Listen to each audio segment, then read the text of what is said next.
Kadar premium di bawah kaedah 8, kaedah tanah Kedah Darul Aman 2018 telah dibuat pindaan dan diwartakan menurut Warta nombor 36 jilid 67 tambahan nombor 10 bertarikh 5 September 2024. Walau bagaimanapun, kadar premium yang dikenakan tersebut didapati mendapat rungutan daripada pemohon yang menyatakan premium yang dikenakan adalah tinggi dan membebankan pemohon, terutama yang berpendapatan rendah.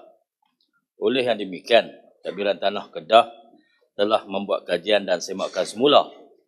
Berdasarkan semakan semula tersebut, kadar premium di bawah kaedah 8, kaedah Tanah Kedah Darul Aman 2018 telah dipindah semula dan diwartakan menurut Warta nombor 14 jilid 68 tambahan nombor 6 bertarikh 3 April 2025.